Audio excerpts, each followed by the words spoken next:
ஆவேசத்தோடு இந்த களத்தில் ஒரு நிமிடம் கூட நாம் தமிழராய் ஒருவன் பயணிக்க முடியாது.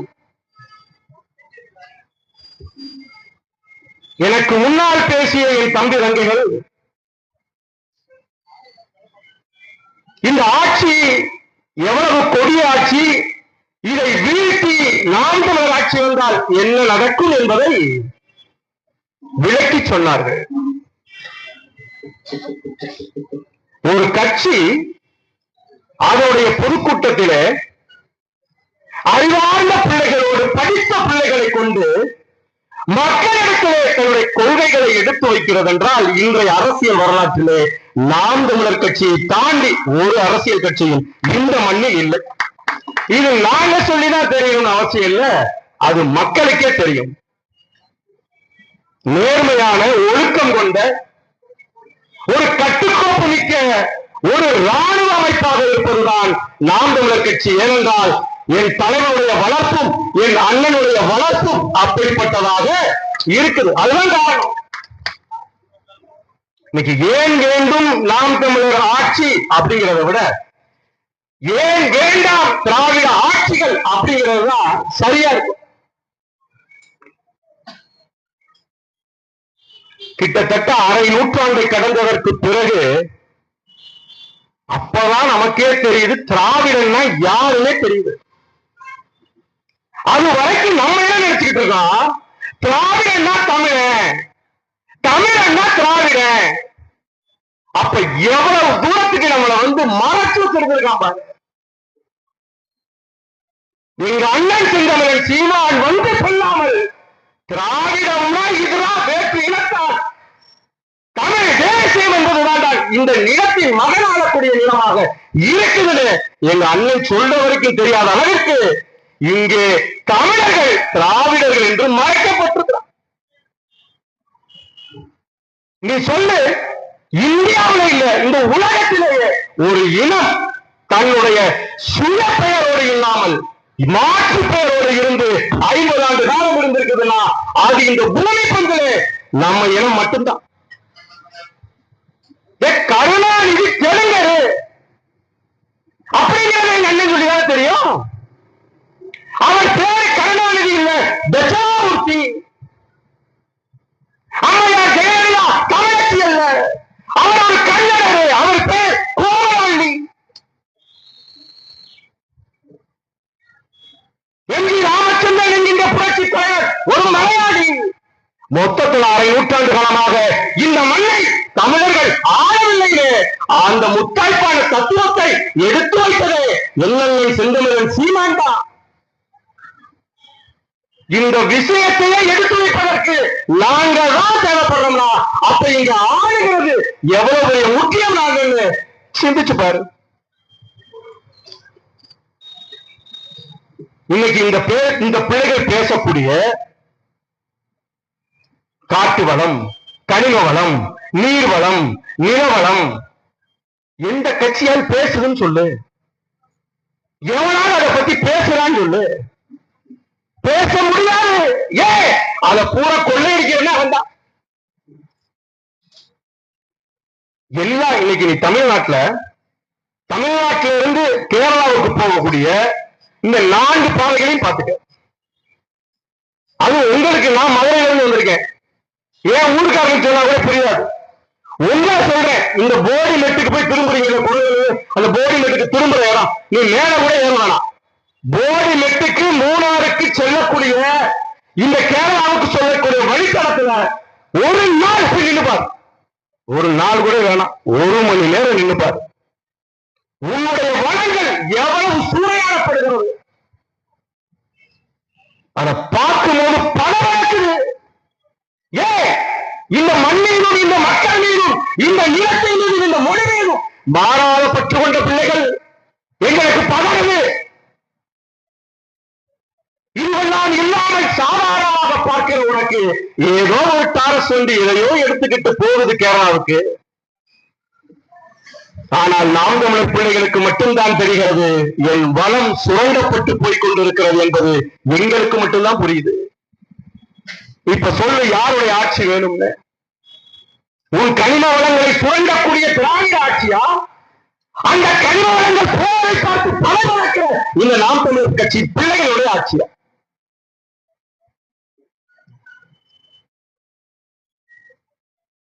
இந்த 4.5 ஆண்டுகளா நீங்கள் கடந்து வந்த பாதையை பாருங்க.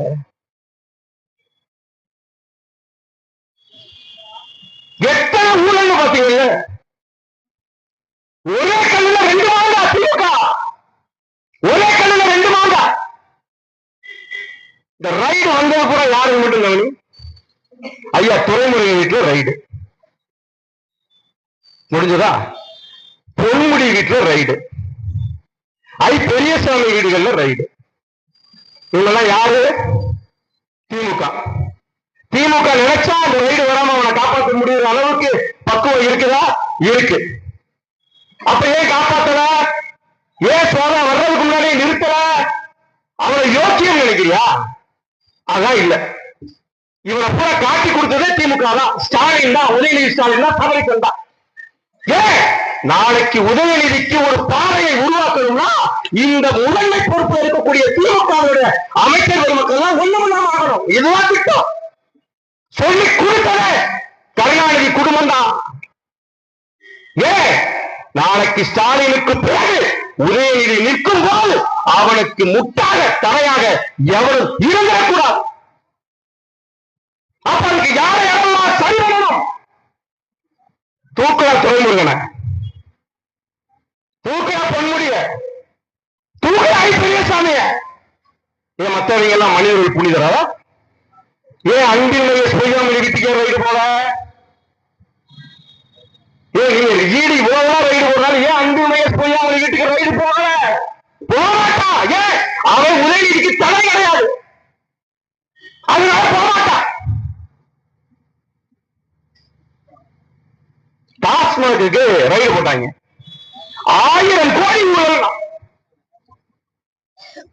புடிச்சுட்டாங்க. நாங்க கிட்டத்தட்ட நெருங்கிட்டாங்க. நாங்க அதிகாலை உதயநிதி கைது. நாங்க உதயநிதியுடைய நண்பர்கள் வீடு சீல் வைக்கப்பட்டவனா, உதயநிதியுடைய நண்பர்கள் வெளிநாடுக்கு கலந்து சென்றார்கள். நீங்க நானும் நினைச்சான், நெருக்கிட்டான்டா. பிஜேபி திமுக சல்லு செல்ல தூக்க போறாண்டா. நாளை காலையில் உதயநிதி கைதுடா அப்படின்னு பேசுவேன். என்ன நடந்துச்சு? முந்தியாவது காங்கிரஸ்காரங்களோட இலைமறைக்காக காட்டுவான், நடிக்கவாறு செய்வான், ஆனா பச்சையா காட்டுறான். துறைமுருகன் வீட்டுல சோதனை. துறைமுருகன் டெல்லிக்கு போயிட்டு வர்றாரு, முடிஞ்சிருச்சு. பொன்முடி வீட்டுல சோதனை. பொன்முடி டெல்லிக்கு போயிட்டு வர்றாரு, முடிஞ்சு. டாஸ்மாக்ல ஊழல், ஐயா ஸ்டாலின் டெல்லிக்கு போயிட்டு வந்தாரு, முடிஞ்சு. அப்ப நோக்கம் என்ன? நோக்கம் அச்சுறுத்துவது, பயமுறுத்துவது, அதை காட்டி பணத்தை பறிப்பது. 1000 கோடி ஊழல்.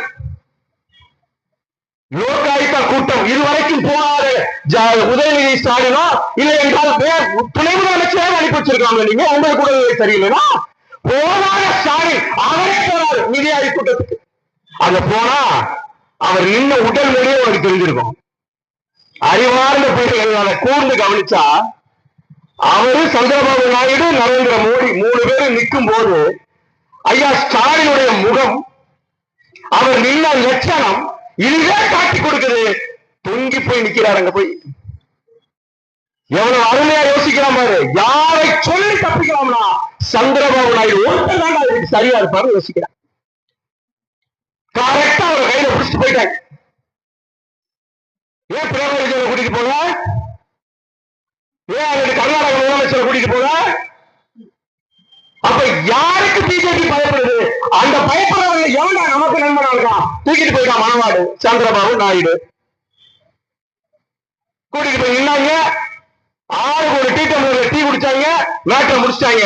1000 கோடி ஊழல் ஒத்த டீ கிளாஸ்ல முடிச்சிட்டாங்க. இந்த ஆட்சி தொடரணும்னு நினைக்கிறியா? இப்படி ஒரு கேடுகட்ட ஆட்சி தொடரணும்னு நினைக்கிறியா? இந்த பிள்ளைகள் 15 ஆண்டுகளாக எந்த அரசியல பேசுது? எப்படிப்பட்ட அரசியல பேசுது? இதை தலைமையேற்று இருக்கிறவர் எப்படி பேசுகிறார்? என்ன கருத்தை சொல்கிறார்? இதுவரைக்கும் ஆட்சி அதிகாரத்திற்கு வராத பிள்ளைகளாச்சே.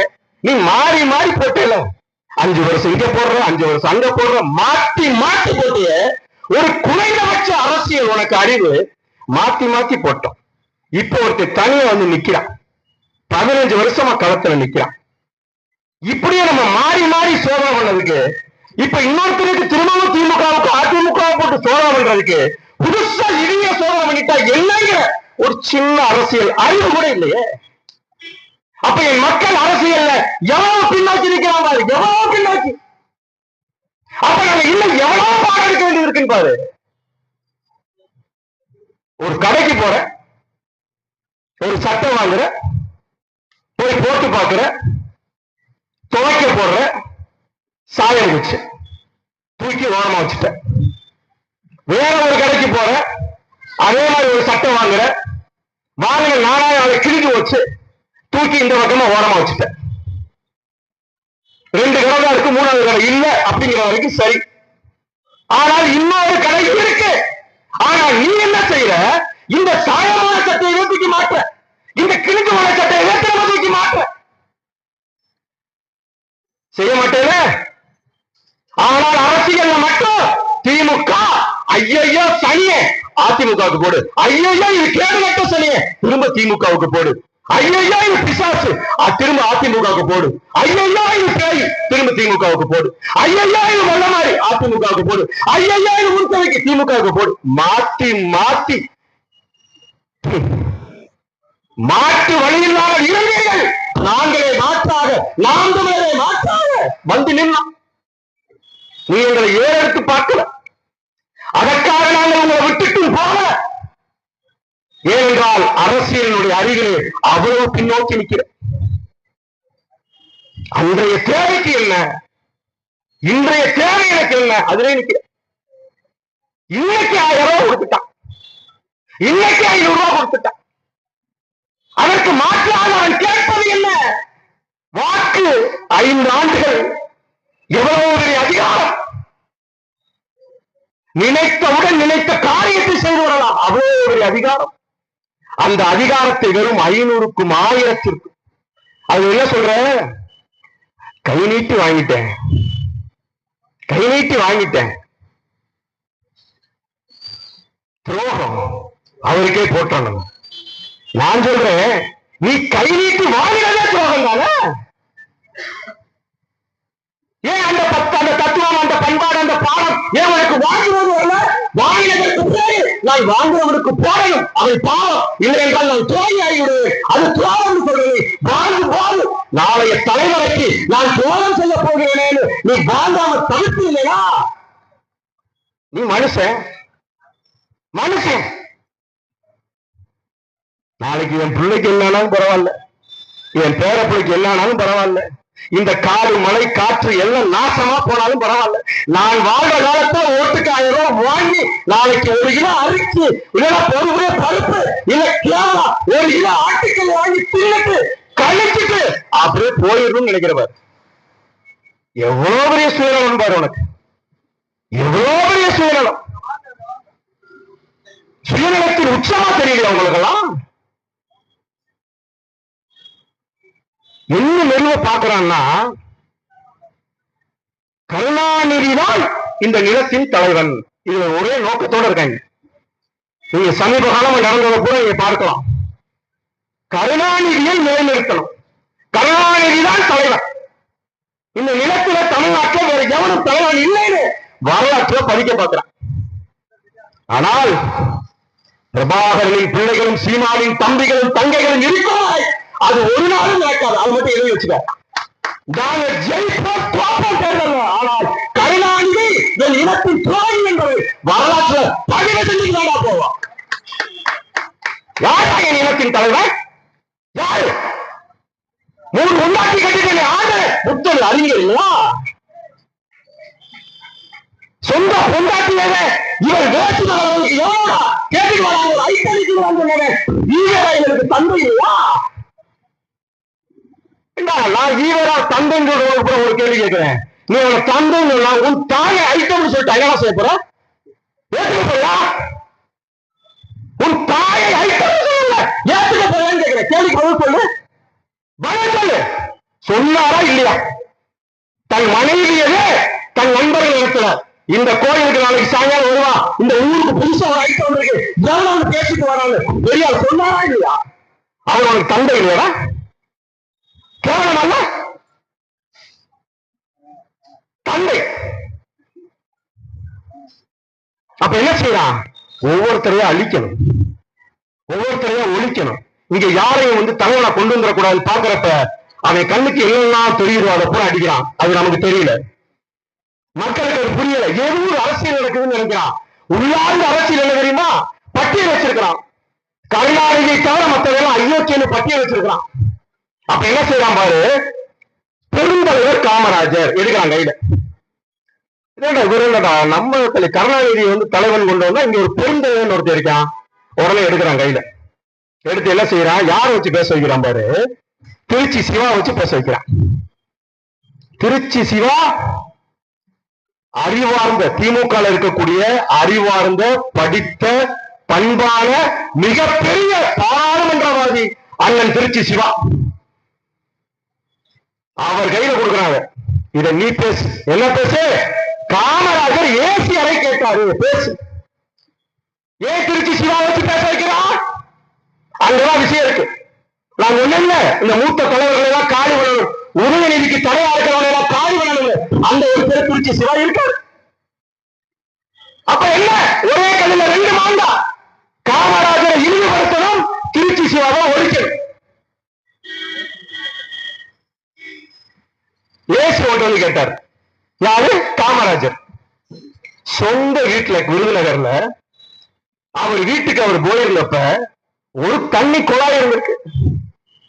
உள்ள போனவர் ஆத்தால கூட பார்க்கல, தன் தாயை கூட சுகம் விசாரிக்கல. இது எல்லா வீட்டுக்கும் போட்டிருக்காங்க அப்படின்னாரு. இல்ல நம்ம வீட்டுக்கு மட்டும் தாங்க போட்டிருக்காங்க, அம்மா ரொம்ப கஷ்டப்படுவாங்க, நம்ம வீட்டுக்கு கொண்டு வந்து போட்டிருக்காங்க. என்ன குழாயை எதில்ல? எல்லாரும் ஒண்ணுதான். எல்லாரும் எங்க வெள்ளி பிடிக்கிறாங்க, அங்கே ஆணவ பிடிப்பா. குழாயை எதில்ல அப்படின்னா பாரு. அவர் கேட்டாரா இவங்க கிட்ட ஏசி ரூம் கொடுன்னு கேட்டார். கேட்கிறவே கேனப்பெல்லாம் அடிக்கிறாங்க, பெருந்தலைவரை சிறைக்கிறாங்க. அதாவது அவர் அவர் எளிமையா இல்ல, அவர் எளிமையாலாம் வாழல, அவர் ஏசு ரூமெல்லாம் படுத்திருக்காரு, அவர் ஏசு ரூமெல்லாம் கேட்டிருக்கிறாரு அப்படின்னு அவர் அந்த எளிமையின் உருவத்தை கடத்துறாங்களாம். எப்பயும் இடது பக்கம் போடுவார் துண்டு ஐயா காமராஜர், இடது பக்கம் போடுவாரு. அன்னைக்கு ஒரு நாள் மாற்றம் வேற வலது பக்கம் போட்டிருக்கிறார். பத்திரிகையாளர் கேட்டு இருந்திருக்கிறாங்க, ஐயா எப்பயும் நீங்க இடது பக்கம் தானே துண்டு போடுறீங்க, இன்றைக்கு என்ன வலது பக்கத்துல போட்டிருக்கீங்கன்னு. அந்த கேள்விக்கு பதில் சொல்லாம நகண்டு போறாரு. விட மாதிரி இல்லை, அவர் சொல்லாம போறதுனால இதை ஏதோ இருக்குன்னு அழுத்தான் பத்திரிகையாளர். பேசிக்கிட்டே இருக்கும், அந்த கூட்ட நெரிசல போகும்போது அந்த துணி கீழே விழுந்து, கீழே விழுந்தவனே தான் தெரியுது ஐயா காமராஜர் சட்டையில கிழிஞ்சிருக்கு. அந்த கிளையை மறைத்துக் கொள்வதற்காக வேற்று உடையோடு அணிந்து கொள்ளாமல் தன் இடது பக்க தோளில் உள்ள துண்டை எடுத்து வலது பக்க தோல்ல போட்டு மறைச்சிட்டு போன வேண்டாம் எங்க ஐயா பெருந்தலைவர் காமராஜர். அவர் எங்ககிட்ட ஏசி கேட்டாருன்னா, ஏசி கேட்டார்.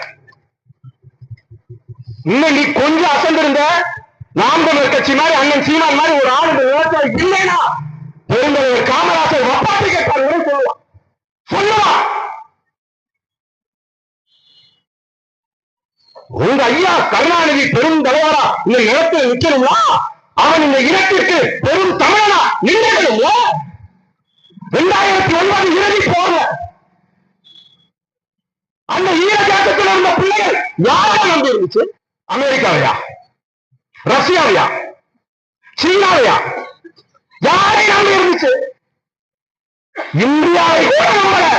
இந்த தொப்புள் கூடி வருவது உன்னையும் என்னையும் தமிழ் நம்பி நின்னாங்க. நீங்கள் செய்த வரலாற்று துரோகம் 2 லட்சத்திற்கும் மேற்பட்ட என் இன உறவுடைய படுகொலையை பார்த்து ரசித்துக் கொண்டிருந்த அந்த அரியணை விட்டு இறங்காமல் அமர்ந்திருந்த அவனெல்லாம் எங்கள் இனத்தின் தலைவனா நான் இருக்கணுமா? மறுபடியும் சொல்றோம், கருணாநிதி என் இனத்தின் துரோகி, என் இனத்தை படுகொலை செய்த கோடாய் பண்ணிட்டே இருப்போம். நாங்க ஆள்றோம், வீழ்றோம்.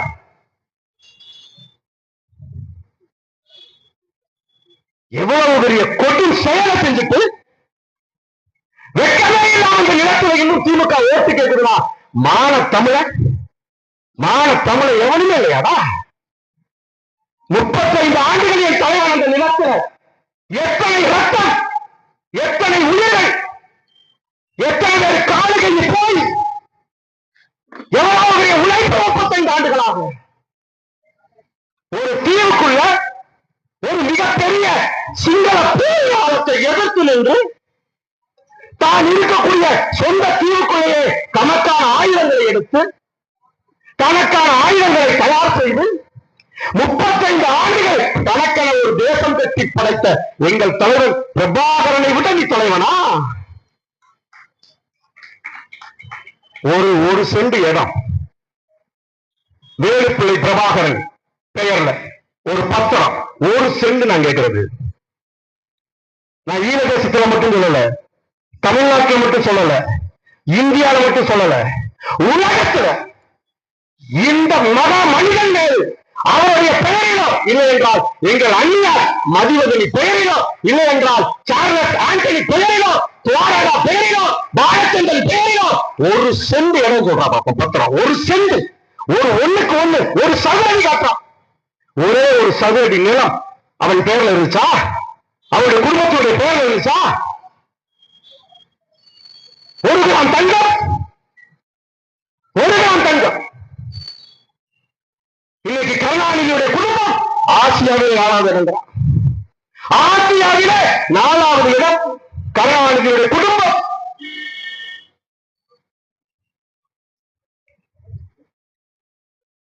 யார் தலைவன்? என் இனத்திற்கு யார் தலைவன்?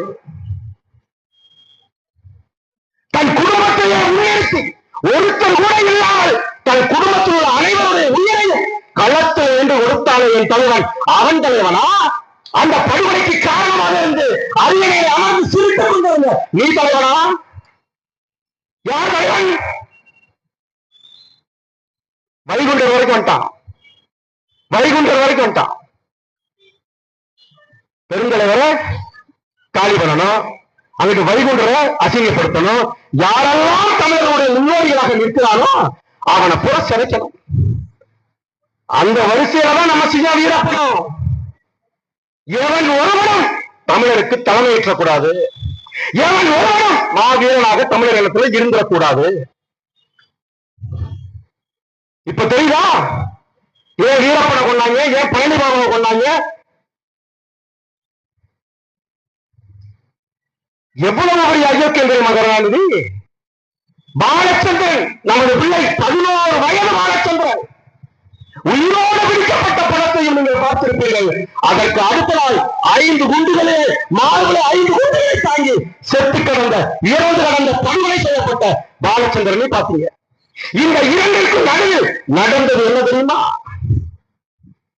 பிடிபட்ட பாலச்சந்திரனை கொலை செய்வதற்கு ராஜபக்ச உடன் வரவில்லை. மாறாக இந்தியாவிடத்தில் கேட்கிறார், பிரபாகரனின் மகன் எங்கள் கைவசம் இருக்கிறான், என்ன செய்ய? நாங்கள் கொலை செய்ய விரும்பவில்லை, என்ன செய்யலாம்? நாடு கடத்தலாமா? இந்தியாவுக்கு அனுப்பலாமா? கேட்டவுடன் அன்னை சோனியா காந்தி அவர்களும் ராகுல் காந்தி அவர்களும் கருணாநிதியோடு தொடர்பு கொண்டு கூட்டு அறிக்கையாக ராஜபக்சேக்கு சொன்ன பதில், பிரபாகரன் குடும்பத்தில் எவனும் இருந்துடக்கூடாது.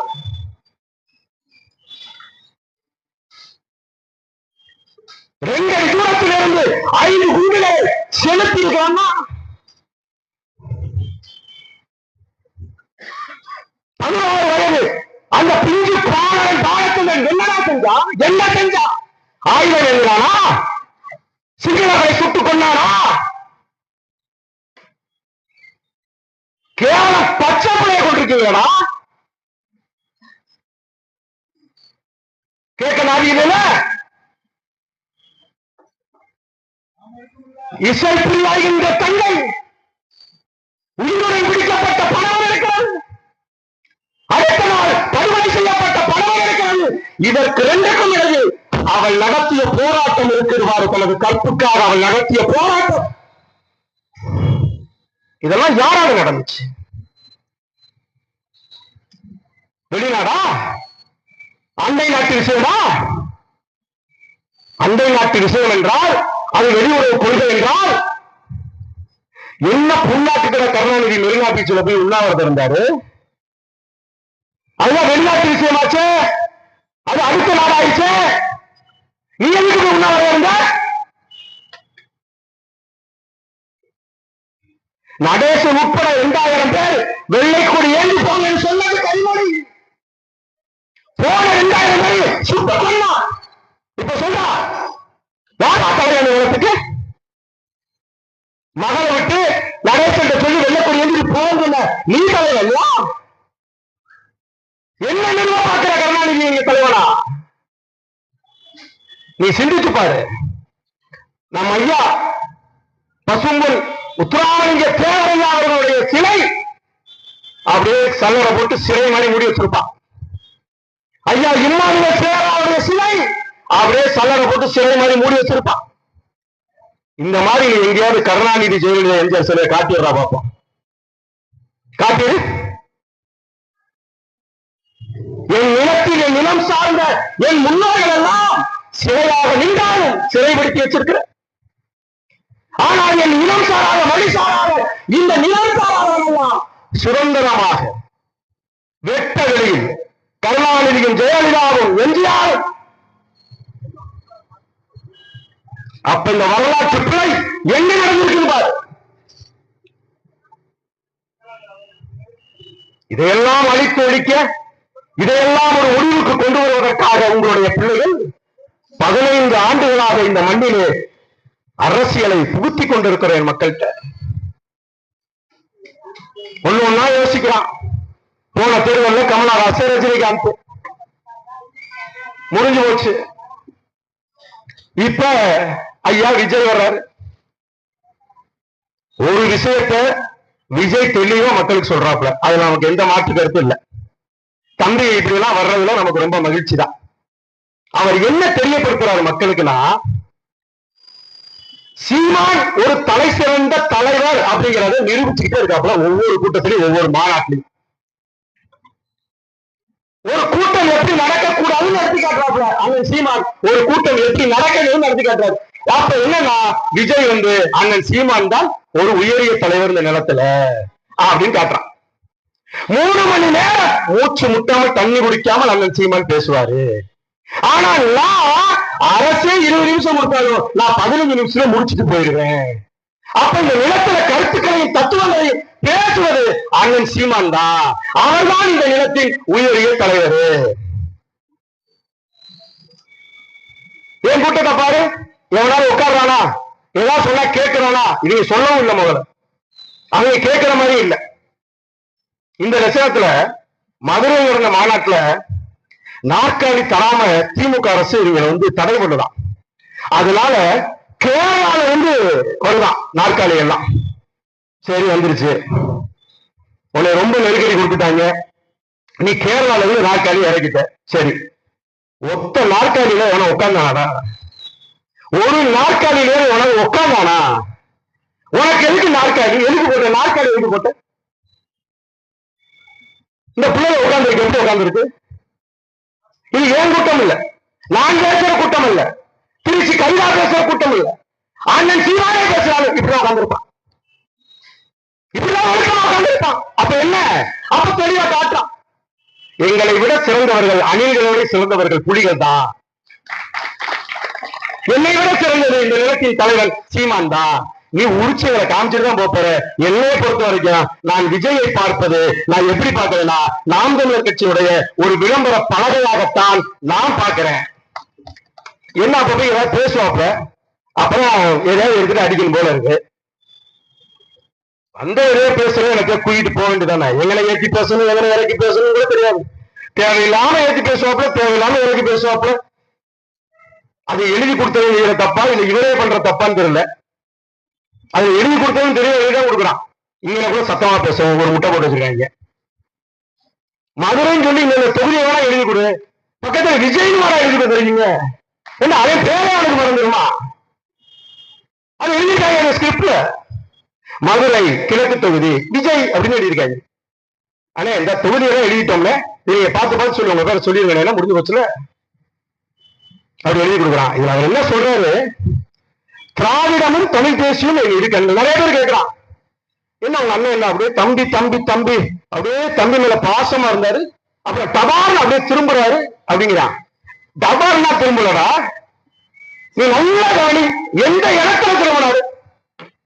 என் தம்பி அவன் வரணும், அவன் அரசியல் நிக்கணும் பேசினாரு, எந்த இடத்துல எதிர்க்கிறாரு அதை கவனிச்சா?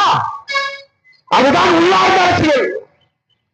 விக்கிரவாண்டி மாநாடு, அந்த மாநாட்டு நடக்கிற வரைக்கும், மைக்க பிடிச்சு விஜய் பேசுற வரைக்கும் தம்பிதான். அண்ணன் சீமானுக்கு விஜய் தம்பிதான். ஏற்கிறேன், உள்ள அரசியலை ஏற்கிறேன். ஆனால் அந்த ஒளிவாங்கி வாங்கினதற்கு பிறகு நீ என்றைக்கு பெரியாரை கொள்கை தலைவன் சொல்லியா அடிச்சாரா அடி அடுத்தனால, அதுக்கு அப்புறமா என் தம்பி என் தம்பி அப்படின்னு கெஞ்சிருந்தாலும் அது அது தீண்டத்தகாத அரசியல், ஏற்க முடியாத அரசியல். நீ என்றைக்கு பெரியாரு பேசுற, நீ எந்த மன்னாரோட போடா அப்படின்னு. அதுதான் அரசியல், அதுதான் உண்மையான அரசியல், தத்துவார்த்தமான அரசியல். என் தத்துவத்தோடு போல வந்துட்ட நீ என் தம்பியை ஒருங்கின்றா, ஒண்ணு வளப்பக்கம் நின்று இடப்பக்கம் நின்று நடுவில் நிற்காது, அடிபட்டு செத்து போயிட்டார் அடுத்த நிமிஷம். திராவிடமும் தமிழ் தேசியம் இது கண்கள். நல்ல வேலை இவனுக்கு 2 கண்ணோட முடிஞ்சு, 3வது கண்ணு இருந்து ஆரியத்தையும் சேர்த்திருப்பான். ஆரியம் திராவிடம் தமிழ் தேசியம் 3 என் கண்கள் இருக்கான். சரி, 2 கண்ணு. ஒரு கடைக்கு போற, காப்பி வேணுமா டீ வேணுமா கேட்பாங்க உன்ட்ட. காப்பி கொஞ்சம் ஊத்துக்க, டீ கொஞ்சம் ஊத்தியும் குடிப்பியா? என்னடா இது? முழு பாலக்குடியில மோரக்குடி, பால் வேணுமா மோர் வேணுமா, நான் மோர்ல கொஞ்சம் ஊத்து பால்ல கொஞ்சம் ஊத்துனா உரதாண்டா வைக்க முடியும். வெங்காயம் உரைய வச்சு தயிர் எடுத்து வெள்ளமா இருக்க முடியும். காப்பி வேணுமா டீ வேணுமானா ஏன் ஒண்ணு இல்லை. என்ன திராவிடமும் தமிழ் தேசியமும் எதிரெதிரானது. திராவிடம் என்றால் என்னன்னா சொல்ல முடியாது. தமிழன் மீது போட்டப்பட்ட ஒரு பெயர் சொல்லது, மறைத்து போட்டி வளர்க்கப்பட்ட ஒரு கட்டளை. அது ஒண்ணு, இது ஒண்ணு, இல்லாத ஒண்ணு, இருக்கிறது ஒண்ணா. நீ இவ்வளவு பேசுற, இன்னைக்கு பேசியிருக்காரு பஸ்ல நின்று பேசுறாருல, பஸ்ல என் தங்கச்சி கவிதா சொல்லிச்சு, மைக்க நீட்டணும் கிளாஸ் தூக்கிட்டாரு.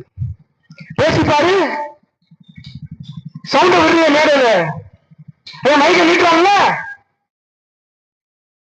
இல்ல பத்திரிகையாளர்களுக்கு ஒரு கேள்வி, நீ எங்க அண்ணன் என்னைக்காவது ஒரு நாள் நேரம் பேட்டி கொடுக்காம போயிட்டாருன்னா அந்த கூவல் போடுறிய, அந்த கூச்சல் போடுறிய, என்ன கேள்வி பார்ப்போம். ஒரு அறிக்கை வெளியிடுங்க பத்திரிகையாளர் சங்கத்துல இருந்து, பத்திரிகையாளர் சங்கத்துல இருந்து ஒரு அறிக்கை வெளியிடுங்க. நீங்க ஒரு நாள் நடிகரா இருந்தீங்க, நீங்க பேட்டி கொடுக்கலாம் வேண்டியதில்லை. ஆனால் ஒரு அரசியல் கட்சி ஆரம்பித்து 7 மாநாடுகளை முடித்து மக்களை சந்திக்கிறேன்னு சொல்ற நீங்க ஏன் பத்திரிகையாளரை சந்திக்கிறது இல்லை? பத்திரிகை சங்கத்துல ஒரு கேள்வி எழுதுறா பார்ப்போம், கேட்குங்களா பார்ப்போம். ஒரு ஊடக தர்மத்தை வெளிச்சம் போட்டு வந்தான், ஒரு பேருக்கு துப்பு இல்லை, ஒரு கணிக்கு எதிரான நீ சொல்ற டிவிக்கு டிஎம்கே சொல்றீங்க, அந்த திமுக சார்பு ஊடகம் சன் டிவி எங்க பேச சொல்லு, மத்தவன் பேச வேணாம், அவங்க எல்லாம் நடுநிலை நக்கிகள் புடுங்கிகள், அவங்க பேச வேண்டாம். சன் டிவி பேசுறான், அரசியல் வந்துட்டீங்க, ஒரு முறை கூட பத்திரிகையாளர் சந்திக்க மாட்டேங்கிறீங்க, பேசுறா பாப்பா, கேள்வி கேள்விகள் கூப்பிட்டு. இதே மாதிரி எங்க அண்ணன் மைக்க நீட்டினோடனே கிளாஸை தூக்கி விட்டு போனா நீ என்னடா பேசுவீங்க தெரியுமா? என்ன பேசுறீங்க தெரியும் எனக்கு. அப்ப என்ன ஆண்மை இல்லாத பத்திரிகையாளர்கள், ஊடகங்கள், பத்திரிகை ஆண்மை இல்லாம இருக்கலாம். ஒருத்தர் கட்சி ஆரம்பிச்சு சொல்லி 1 வருஷம் ஆகுது, 2 மாநாடு நடத்தி முடிச்சுட்டா, பத்திரிகையாளர் சந்திப்பு கேட்க வக்கல். ஆனா எங்க அப்படி இல்லை, பேட்டி முடிஞ்சதுக்கு அப்புறம் கேட்பாரு, வேற ஏதாவது கேள்வி இருக்கா, வேற ஏதாவது கேள்வி இருக்கா, வேற வேற அதையே பார்த்து அண்ணன் போயிட்டு வாங்கினே. அப்ப யார் வேணும் உனக்கு, யார் வேணும் தேர்ந்தெடு, யார் தலைவன் தேர்ந்தெடு. உனக்கான தலைவன் யாரு? உன் பிரச்சனை எதுனாலும் சரி, எத்தனை பேர் கேள்வி கேட்டாலும் சரி, அதுக்கு தீர்வு அது எதனால வந்துச்சு, அதை எப்படி தீர்க்கலாம், இங்க நடக்கிற சிக்கல் என்ன, இதாண்டா விஷயம் சொல்ல சொல்லு. எதுவும் தெரியாது. நேற்று போடுறாங்க செய்தி, திருச்சியில நடக்கக்கூடிய இந்த நிகழ்வுக்கான கட்சிக்காரங்களுக்கு வழிகாட்டுதல் நெறிகள். யாருக்கு? கட்சிக்காரங்களுக்கு வழிகாட்டுதல் நெறிகள். என்ன தெரியுமா நெறி? கட்டிடங்கள், மின்கம்பங்கள், காம்பவுண்டு சுவர்கள் இவற்றில் எல்லாம் ஏற வேண்டாம். ஏண்டா இது ஒரு கட்சி வந்து அறிவிச்சடா செய்வான். அப்ப எப்படி ஒரு கூட்டத்தை வச்சிருக்கான் பாரு மின்கம்பத்துல. அப்ப நம்ம அணிந்து நம்முடைய கோவம் வருது. ஆனா அவங்க எல்லாம் சொல்றாங்க மின்கம்பத்துல ஏறாத, கட்டடத்துல ஏறாது. வந்திருக்கீங்க, நான் போய் சொல்லலைங்க. காவேக்கா ஒரு அறிவு போட்டிருக்கு, வழிகாட்டுதல் நெறிமுறைகளாம். இதுல ஏறாது, அதுல ஏறாது. இப்படி என்னைக்காவது எங்களை பார்த்திருக்கீங்களா? நன்மை அறிவிச்சிருந்த பெருமக்களே, இப்படி எங்கேயாவது பார்த்திருக்கீங்களா எங்களை? நான் அண்ணன் சொல்றேன், எங்க கூட்டம் இல்ல, எங்க அண்ணன் பேசுனா இப்படிதான் உட்கார்ந்துருப்பான். மதுரையில கிறிஸ்தவரங்க சொந்த கட்சிக்காரே வலிக்கு ஊந்து சாகப்புன்னு கிறிஸ்தவர கட்சி எங்கேயாவது பார்த்திருக்கியா? சொந்த கட்சிக்காரன் தலைவன் மீது உள்ள பற்றுல ஏறிடுவான் அப்படின்னா அவன் ஏறாம இருக்க என்ன செய்யணும், அதை அரசியல்படுத்து. அதுல கிறிஸ்தவர் ஒரு ஆர்வத்தை ஏறி வலிக்கு செத்து போயிட்டு என்னடா செய்ய? ஏற்கனவே செத்து போனதுதான் பாவம். நீங்க அனுபவம் தெரிவிச்சிட்டீங்க, கண்டனம் தெரிவிச்சிட்டீங்க, அஞ்சலி செலுத்திட்டீங்க பாவம். ஆனா அதையும் மீறி போறான் பாரு. அப்ப எவ்வளவு அறிவுமையா இருக்கான் பாரு, அரசியல் அறிவுமையா இருக்கான் பாரு. இது எல்லாம் ஒழிச்சு முடிக்கணும், அழிச்சு முடிக்க வைக்கிற பிள்ளைகளுக்கு எவ்வளவு பெரிய சவால் கொடுத்துக்கிட்டே இருக்கான் பாரு. அது எதை பயன்படுத்தி கொடுக்கலாம் பாரு. என் மக்கள்கிட்ட இருக்கிற அறியாமை, என் மக்கள்கிட்ட இருக்கிற துறைக்காட்சி. இன்னைக்கு சொல்றான் புதுசா ஆசிரியர்களை தேர்வு பண்ணணும், அதுக்கு ஒரு தகுதி தேர்வு வைக்கிற ஆசிரியர் தகுதி தேர்வு. சரி, ஏதோ நீ வந்து ஒரு திட்டத்தோட நீ வந்திருக்கிற, வந்து நீ அதை செய்யறது வச்சுக்கோமே. ஆனா இந்த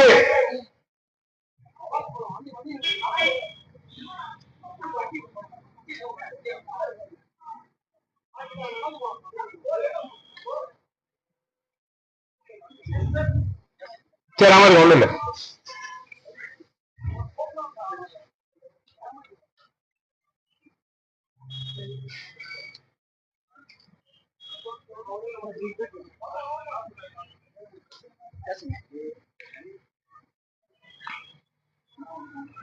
அப்ப இதையெல்லாம் கடந்துதான் நாம் ஒரு அரசியலை முன்னெடுக்க வேண்டிய சூழலையும் நாம கையில வச்சிருக்கிறோம். நம்முடைய கனவு எவ்வளவு பெருசு தெரியும், நம்முடைய இலக்கு எவ்வளவு பெருசு தெரியும். இதெல்லாம் தாண்டி இன்னைக்கு சொல்றான் ஆசிரியர் தகுதி தேர்வு. இனிமேல் வரக்கூடிய பிள்ளைகளுக்கு 2011 கொண்டு வந்தாங்க. அது சரி, அது நீ ஏதோ மேம்படுத்த நினைக்கிற ஒரு அரசியல் திட்டம் கொண்டு வர, அது சரி. ஆனா 1995 ஒரு ஆசிரியர் ஆயிருக்கான் பாரு, அவன் சேர்ந்து போகணுமா? அதுக்கு 2 வருஷ கால அவகாசம். அந்த 2 வருஷ கால அவகாசத்துல அவன் எழுதி அந்த தகுதி தேர்வை வெற்றி பெறதுன்னா வீட்டுக்கு போயிருங்க. எவ்வளவு பெரிய இழிவான ஒரு திட்டம் பாரு, எப்படி யோசிக்கலாம் பாரு. இது மற்ற மாநிலமா ஏற்க முடியாதுதான், இவங்க விட்டு முயற்சி பண்றாங்க. இருக்கிறவனுக்கே சம்பளம் கொடுக்க முடியல, அப்ப எப்பதான் தலைவனான்னு பாக்குறான். 58 வயசுல ஒருத்தர் ஓய்வு போடுறானா அவனுக்கு ஓய்வு கொடுக்க வக்கு இல்ல, அவன் 60 வயசு ஆக்குற. இந்த லட்சணத்துல எப்படி 30,000 ஆசிரியர் புதுசா போடுவான்? எப்படி போடுவான்? அப்ப 1995 இருந்து ஆசிரியர் இருக்கான், அவனுக்கு எவ்வளவு அனுபவம் இருக்கும்? அவனும் ஒரு தேர்தல்னாதான் உள்ள இருக்க முடியும்னா எவ்வளவு ஒரு கேடு கட்ட அரசாங்கத்துல வாழ்ந்துட்டு இருக்கேன் பாரு. சரி 2 வருஷம், இந்த 2 வருஷத்துல வந்து ஒரு ஆசிரியர் வந்து ஒரு தகுதி தேர்வு வெற்றி பெறல, என்ன செய்யலாம்? வீட்டுக்கு அனுப்பிடலாம். சரி, அந்த அம்மா வாங்கியிருக்கிற கடன்ல என்ன செய்யறது? அந்த அம்மாவுக்கு எதை வச்சு, அந்த ஆசிரியருக்கு அந்த வாத்தியாருக்கு எதை வச்சு லோன் கொடுத்துருப்பா? இத்தனை வருஷம் சர்வீஸ் இருக்கு, அப்ப இத்தனை வருஷம் சர்வீஸ் இருந்தா அவங்க இவ்வளவு இஎம்ஐ கட்டலாம், அப்படிதான் லோன் கொடுத்துருப்பான். இப்ப பாரு, இப்ப என்ன சிக்கலாக போகுது ஆசிரியர்களுக்குன்னா, இனி புதுசா வாங்குறவங்களுக்கு லோன் தர மாட்டான். ஏன்னா இந்த அம்மா தகுதி தேர்வை எழுதி பாஸ் பண்ணுமா பாஸ் பண்ணாதான் தெரியாது. இப்ப எந்த நம்பிக்கையில வங்கியை வந்து இந்த ஆசிரியர்கள் வாத்தியாருக்கு லோன் தருவான்? இந்த சட்டம் வந்து போதா இருக்க போதான்னு தெரியல. அவன் இருக்குதுன்னு நினைச்சுதான் ஒருத்தர் லோன் தருவான். அப்ப இந்த 2 வருஷத்துல இந்த அம்மாவுக்கு வேலை போயிடுச்சா, இந்த அம்மாவுக்கு எப்படி லோன் தரலாம், எப்படி வச்சுட்டான், எப்படி சிக்கலை உருவாக்கலாம். ஆனா எனக்கு என்ன தெரியுமா, இந்த ஆசிரியர் பெருமக்கள் பெருவாரியாக வாக்களித்தது ஐயா ஸ்டாலினுக்கு, பெருவாரியாக வாக்களித்தது ஐயா ஸ்டாலினுக்கு. இந்த ஆசிரியர் குடும்பம்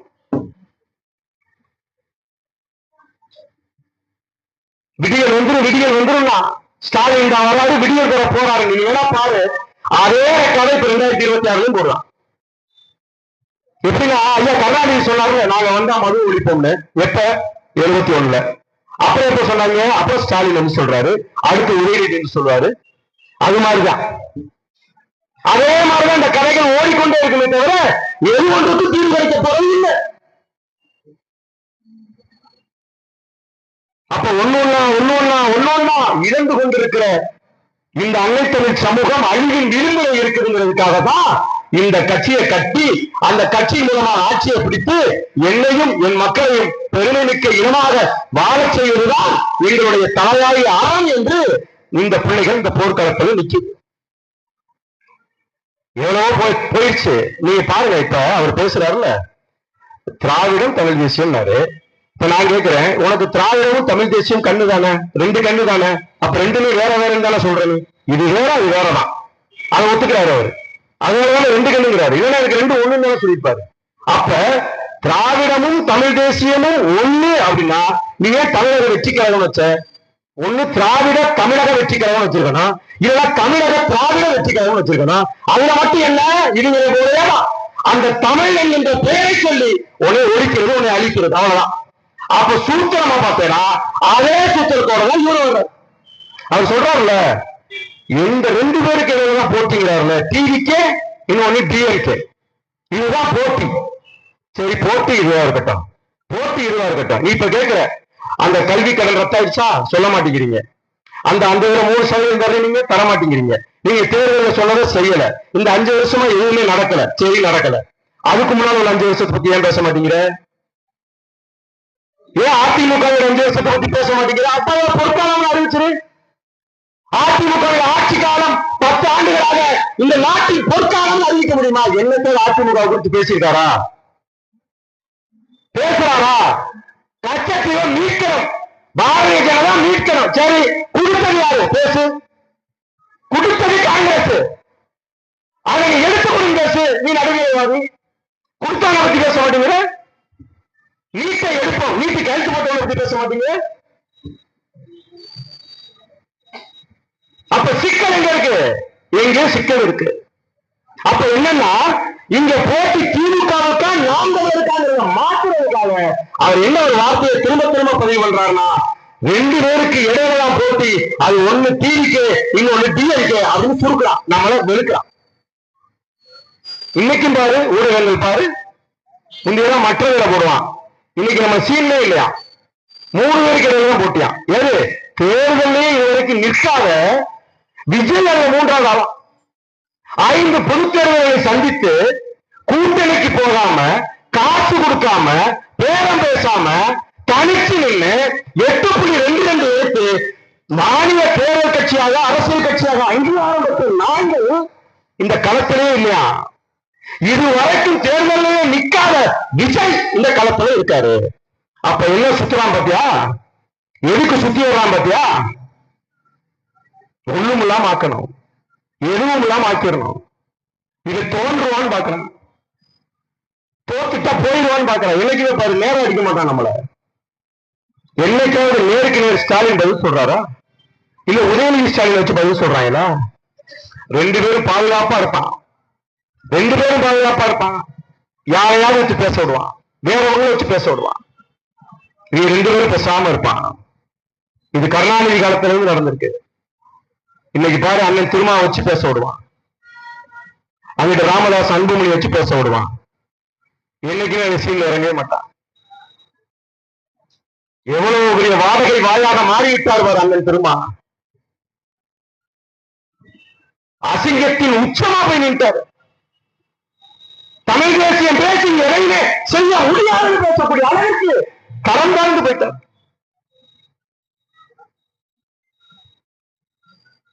அண்ணனுக்கு எதிராக உதயநிதி ஸ்டாலின் பேச சொல்லுங்க. இப்ப ஸ்டாலின் ஐயா நீங்களே பேசுங்களேன் பாப்போம். ஏதாவது ஒரு கருத்தை விட்டு பேசுங்க. அது எதுக்கு ஒரு ஆளு நாம் தமிழ் இருக்கா பெருமா, இங்கிட்ட அமீர், இங்கிட்ட கரு பழனியப்ப ஆள் வச்சிருப்பான். எல்லாத்துக்கும் நேருக்கு நேர் மூணு வக்கு இல்ல, எல்லாத்துக்கும் ஒரு ஆளு நம்மால் இருக்காம அதுக்கேற்ற மாதிரி காசுக்கு மலத்தை திங்கிறார்கள் நம்ம இடத்தில் இருக்கிறார்கள். ஏன்னா நாங்க நீங்க அப்படி பேச வேண்டியதானே? ஏன் நீங்க கொஞ்சம் நீங்க ஆட்சி அதிகாரத்தில் இருக்கே கேள, நீங்க கேட்க மாட்டோம். இவர் பேசுவார் 2 சீட்டு 4 சீட்டு கூட வாங்க வக்கற்றவர்கள். நீ 2 சீட்டு 4 சீட்டை எந்த மானத்தை விட்டு வாங்க எங்களுக்கு தெரியும். ஒரு கவுன்சிலர் கூட இப்ப நாங்க கவுன்சிலர் நின்றுட்டுக்கா, நாங்க கவுன்சிலராக நின்றுட்டுக்கா. நாட்டை ஆளும் நிலத்தை நீக்கணும், இலக்கு ஒன்றுதான், இலக்கு விடுதலை நிற்கிறவங்க போயிட்டு 2 சீட்டு கவுன்சிலர் கூட ஆகணும். அது முன்னிலக்கு. 4 சீட்டு 10 கவுன்சிலர்கள் உணவு இலக்கு. எனது இலக்கு பெரிது, எனது கனவு பெரிது, எனது லட்சியம் பெரிது.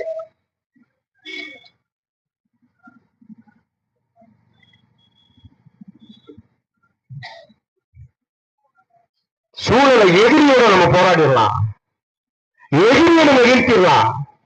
நாம மட்டுமல்ல, நம்முடைய முன்னோர்களும் வீழ்ந்தது எதிரிகளால் அல்ல, துரோகிகளால்.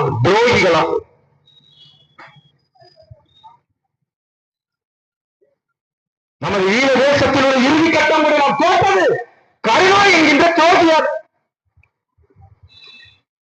துரோகிகளை புகச்சூழ வைத்துத்தான் நாம் முன்னேறி சென்று கொண்டிருக்கிறோம். இவ்வளவு சிக்கல்களுக்கும் மத்தியில இந்த பிள்ளைகள் தங்களுடைய பொருளாதாரத்தை ஈட்டி, தங்களுடைய நேரத்தை செலவழித்து இந்த அரசியல் பாடத்தை இந்த களத்தில் நின்று உறக்க சொல்லுகிறது, உறுதியாக சொல்லுகிறார்கள். இவர்கள் இறுதி வரை நிற்கிறார்கள் என பார்த்து நிற்கிற சமூகம் இப்போதுதான் விழிப்படைய ஆரம்பித்திருக்கிறது. இப்போதான் விழிப்படைய ஆரம்பிச்சிருக்கு. பல பெரியவர்கள் இப்பதான் எங்ககிட்ட பேசுறாங்க. நாங்களும் மற்றவர்களை போல நீங்க போயிடுறீங்க, கூட்டணிக்கு போயிடுறீங்க, எதையாவது சமரசம் ஆகிடுவீங்கன்னு நாங்களும் நினைச்சோம். ஆனால் அதில் நீங்கள் உறுதியாக இருப்பது எங்களுக்கு மிகப்பெரிய மகிழ்ச்சி தருவீங்க. வயதான முதியோர்கள் முதற்கொண்டு பேசக்கூடிய காலகட்டத்தை உருவாக்கி இருக்கிறோம். எங்க அக்கா பேசுவாங்க பாருங்க, அன்பு செல்வி 55 வயதில் அவங்க பாட்டுக்கு வீட்டுல இருக்கலாம். எம்பியில் தமிழ் படித்தவர்கள், தமிழ் பாடத்தில் எம்பியில் படித்தவர்கள், ஐயா ஆசை தந்தவர்கள் வங்கியிலே மேலாளராக இருந்து ஓய்வு பெற்றவர். ஆனால் இருவரும் இந்த சாலையிலே இந்த உச்சநிலையிலே உட்கார்ந்து இந்த இனத்தின் விடுதலை நிற்கக்கூடிய இந்த பிள்ளைகளோடு நாம் கரங்கோத்து நிற்க வேண்டும் இந்த வயதில் வந்து அமர்கிறார்கள் என்றால் அதுதான் நாம் தமிழர் கட்சியுடைய அரசியல் புரட்சி. அதுதான் புரட்சி. காட்டு திமுக அதிமுக காட்டு. இந்த மாதிரி தம்பதிகளாக வந்து 50-55 வயது ஆண்டுகளுக்கு மேலாக, வயதுக்கு மேலாக இருக்கக்கூடியவர்கள் ஒரு கட்சியினுடைய கூட்டத்தில் வந்து அமர்ந்து மேடையில ஏறி அரசியல் பேசக்கூடிய திமுக அதிமுக யாராவது ஒரு தம்பதியை காட்டு. எங்க பிள்ளைய சொல்றான் பாரு, பிரேமனை பிள்ளைகள் தயாவும் துறையும் ஆக வணக்கம், வீர வணக்கம், உறுதிமொழி எடுக்கலாம். மலை செல்வங்கள் இந்த கூட்டத்தினுடைய ஆரம்பத்தில் இப்படி ஒரு கூட்டம் திமுக அதிமுக மலைகள் ஏறி ஏறி ஒரு புரட்சிகர அரசியலை இனிமேல் ஓயும் இழிவாக வாழும் பேசி பார்த்திருக்கியா? இனம் ஒன்றாலும் இலக்கை வென்றாலும் பேசி பார்த்திருக்கியா? அப்ப மலையவர் முதல் முதியவர் வரை இந்த அரசியலை கடத்தி நிற்கிறது நாம் தமிழர் கட்சி 15 ஆண்டுகளாக. அதை இப்போதுதான் இந்த மக்களும் உணர தொடங்கி இருக்கிறார்கள். எப்படி பார்த்தாலும் எங்கள் அண்ணன் சொல்வதெல்லாம் நடந்திருக்கிறது. அப்படித்தான் அடிக்கடி சொல்லுவார், காலம் வரும் இந்த மக்கள் நம்மளை தேடி அலைவார்கள் என்று. அந்த காலத்தை உருவாக்கி இருக்கிறோம். இப்போது எங்களை தேடிக்கொண்டிருக்கிறார்கள். எங்கனாலும் சரி, ஒரு துன்பமா துயரா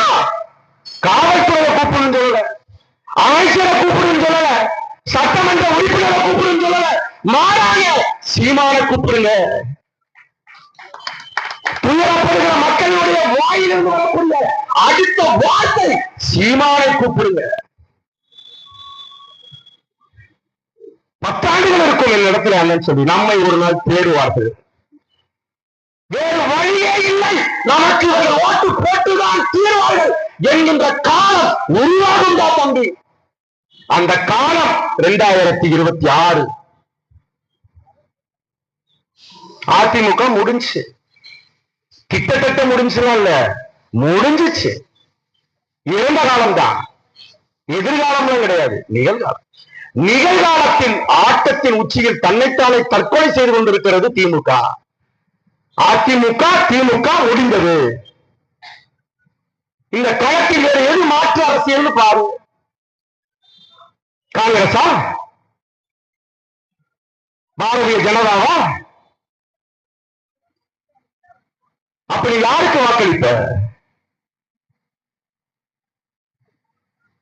எந்த வகையில் பார்த்தாலும் 2026 நடுநிலையாக நல்ல அரசியல் அறிவார்ந்து நீ சிந்திச்சு போறது நீ நினைச்சாலே நாம் தமிழர் கட்சியை தாண்டி ஒரு கட்சி இந்த நிலத்துல கிடையாது. நீ போட்டுதான் ஆக, போட்டுதான் தீரணும், வேற வழி இல்லை என்பதுதான் இன்றைய அரசியல் சூழல். நீ பார்த்துக்க, நீ நல்லா தெரிஞ்சுக்க. நேபாளத்தில் நடந்தது, இலங்கையில் நடந்தது, பாகிஸ்தானில் நடந்தது, வங்காளதேசத்தில் நடந்தது, தமிழ்நாட்டில் நடக்குதா இல்லையான்னு பாரு. நடக்கிற முந்தின நாள் இரவு வரைக்கும் ராஜபக்சேவுக்கோ, கோத்தபய ராஜபக்சேவுக்கோ, நம்ம ராஜபக்சேவுக்கோ தெரியாது. வங்காளதேசத்தில் அப்படிதான், இன்றைக்கு நடக்கிற நேபாளத்தில் அப்படிதான். நடப்பதற்கு முந்தின இரவு கூட அவனுக்கு தெரியாது. ஏன்னா தெரிஞ்சிருந்தா எல்லாரும் நாட்டை விட்டு ஓடி இருப்பா. அப்ப என்ன, நாளைக்கு இது நடக்கும் கூட தெரியாது. யாருக்கு? ஆட்சியாளருக்கு.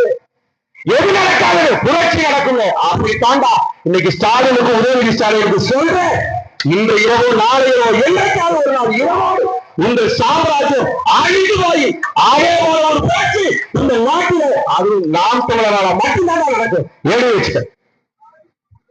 நடக்குதா இல்லையான்னு பாரு.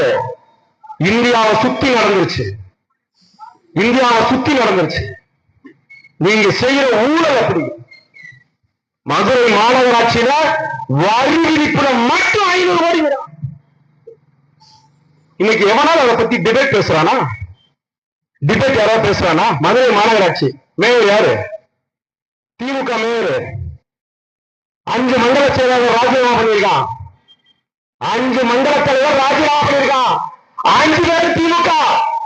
ஒரு ஊழல் பேசுறாரா? ஆளுகிற தரப்பில் இருக்கக்கூடிய கட்சி திமுக. மதுரை மாநகராட்சியில மேயரும் 5 மண்டல செயலாளர் திமுக. வரி ஏய்ப்பு 200 கோடி. எல்லா பேரும் ராஜினாமா பண்ணிருக்காங்க. 5 மண்டல செயலாளர். மேயருடைய கணவர் கைது பண்ணப்பட்டிருக்கிறாரு. யாராவது பேசுறானடா? சரி விடு, எவனும் பேச வேணாம். எதிர்கட்சி பேசுறானா? எதிர்கட்சி பாரதிய ஜனதா பேசுதா? அதிமுக பேசுதா? எவனாவது பேசுறானா? ஆளுநர் அதே கட்சி 200 கோடி வரி ஏய்ப்பு மட்டும். நாங்கள் மாநகராட்சி முழுக்கமல்ல, வரி ஏய்ப்பு மட்டும் 200 கோடி. ஒரு மாநகராட்சியில 200 கோடினா எத்தனை மாநகராட்சி கணக்கு பண்ணிக்க, எத்தனை கோடின்னு பார்த்துக்க. வரி விதிப்புல மட்டும். இத கேட்க, இதுக்கு போராட பெருமை பேசிக்கலாம். பெருமை. மன்னராட்சி காலத்திலேயே கண்ணகி மதுரையில போய் பாண்டியன் நெடுஞ்சிலையில் அவங்க நீதி கட்டான் பேசிக்கிறோம். ஒருத்தன் பேசல. நாம் தமிழர் கட்சியை தவிர ஒருத்தன் பேசல. இந்த லட்சணத்துல வட இந்திய எல்லாம் வா, உனக்கு வாக்குரிமை. அதை அள்ளிட்டு பாரதிய ஜனதாவுடைய அரசியல் வா. 1.5 கோடி பேர் உன்னை வாக்காளர்கிட்ட கொடுத்துட்டே வச்சுக்க. அவன் தீர்மானிக்கிறவன் தான் வெற்றியாளன். அவன் யாரை தீர்மானிக்கிறானோ அவன் வெற்றியாளன். நீ இப்படி இன்னும் சாதி பெருமை பேசிக்கிட்டு எல்லாம் பண்ணிட்டு அவன் உள்ள வந்துட்டான். இங்க தேவருக்கும் தேவையருக்கும் பிரச்சனை, பறையருக்கும் படையாட்சிக்கும் பிரச்சனை, எல்லா பிரச்சனையும் இங்க. நீ சாதியா நிக்கிற. அவனே சொல்றான் பாரு, மத சார்பற்ற கூட்டணிங்கிறான். அவன் கூட சாதி சார்பற்ற கூட்டணின்னு சொல்லல. நல்லா கவனி. மதச்சார்பற்ற கூட்டணி தான் சொல்றான். ஆனால் நாம் தமிழர் கட்சி மட்டும்தான் சொல்றது சாதி பார்த்து எனக்கு நீ ஓட்டு போட்டுதான் ஓட்டு எனக்கு தீட்டுதான் சொல்ற கட்சி நாம் தமிழர் கட்சி மட்டும்தான். சாதி பார்த்து எனக்கு போராடா அதுக்கு சொல்ல சொல்லுவாரு யாரையாவது பரப்புரையில சாதி பார்த்து எனக்கு ஓட்டு போராட அப்படின்னு சொல்ல சொல்லு. இதான் நான் தான் சொல்றேன்ல, அவன் சாதிக்கு வரலாற்று பூரா தேடுறான். இன்னும் பல சாதிக்கு தேடிக்கிட்டு இருக்கான். என்னன்னா நம்ம இனத்துல எவனா நம்ம சாதியில எவனா இருந்துட மாட்டானா, அவனை தோண்டி எடுத்துட மாட்டோமா, அவனுக்கு ஒரு செலவு வச்சு நம்ம இருக்கிற மாதிரி பைக்ல கார்ல எல்லாம் அப்படி தவிக்கிட்டு வருஷத்துல ஒரு நாள் ஏதோ ஒரு அனுப்பையை கொடுத்துட மாட்டோமா தேடுறான் வரலாற்றுல. எதுக்கு? தான் பிறந்த சாதிக்கு ஒரு தலைவன் வேணும்னு, தான் பிறந்த இனத்திற்கு ஒரு தலைவனாக பிரபாகரன் இருந்தால் அவன் வழியிலே நாம நடக்கிறது எவன இனத்துல தான் பிறந்த சாதியில எவனா இருக்கானா அவனுக்கு ஒரு செலவு வச்சு மாலை போடணும். சரி, அப்படியாவது நீ செய்யறிய அந்த சிலையை ஒரு உருப்படியான இடத்துல வச்சியா? இந்த கல்லுக்கு குவாரி எல்லாம் உடைக்கிறாங்க இல்ல, இனிமேல் நம்ம அதை செஞ்சிட வேண்டியதான். எங்கெங்கெல்லாம் உடைக்க போறான்னு தெரிஞ்சா அங்க போய் இந்த எல்லா சாதி தலைவர் சரி நம்மளே கொண்டு நாம் தமிழை கொண்டு வச்சுட்டு வர வேண்டியதான். ஏன்னா இவனுக்கு கனிமோட திருட்டு மேல அவனுக்கு பச்சை கிடையாது, அதை எதிர்க்கிற நோக்கம் கிடையாது. இது சாதி தலைவரை கூட கொஞ்சம் மழை வச்சுட்டோம்னு வச்சுக்கிறேன், நொறுக்க போனா நம்ம போக வேண்டாம், இது சாதிக்காரன் போய் நிற்பான். எங்க ஐயா செலவு இருக்க உடச்சிடாதுன்னு போய் நிற்பான். இனிமே நம்ம அதை பண்ணிட வேண்டியதான். இவங்க கிட்ட கனிமோட கொள்ள நடக்காது. அதை எதிர்க்க முடியலன்னா இந்த சாதி சிலைகளை பூரா கொண்டு அந்த மலையை கொண்டு நிறுவி கொண்டு வேண்டியதான். இப்ப உடைச்சு போடுற ராஜா அப்படின்னு இவன் சாதிக்கு கொடுத்த அந்த விருப்பத்தை, சாதிக்கு கொடுத்த அந்த ஆர்வத்தை இவன் இனத்துக்கு கொடுத்திருந்தாலும் என்னைக்கே போயிருக்கலாம், என்னைக்கே வென்றிருக்கலாம். அதான் அண்ணன் தெளிவுபட சொல்றாரு, வன்னியர் பூரா சேர்ந்து வன்னியருக்கு வாக்கு செலுத்தினாலும் ஒரு வன்னியர் தமிழ்நாட்டின் முதலமைச்சர் ஆக முடியாது.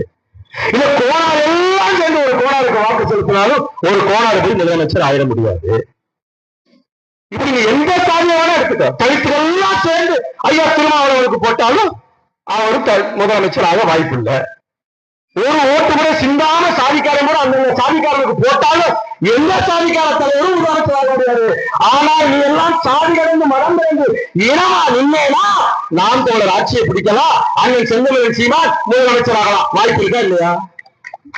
அப்ப நீ சாதியா நின்று சாதிக்க முடியல, அப்ப நீ இனமா நின்று இனத்தின் விடுதலைக்கு போராடலாம்ல, வெற்றி பெறலாம்ல. அந்த அரசியலை எடுத்து வைக்கிற பிள்ளைகள் தான் உங்களோடு களத்தில் நிற்கிறோம்.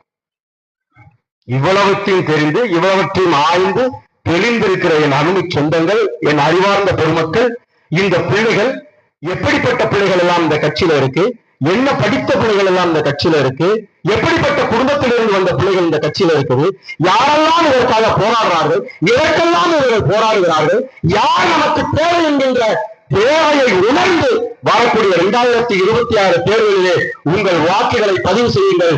இலக்கு ஒன்றுதான், இனத்தின் விடுதலை. 2026 படைப்பு புதிய அரசியல் வரலாறு. நாம் தமிழர்.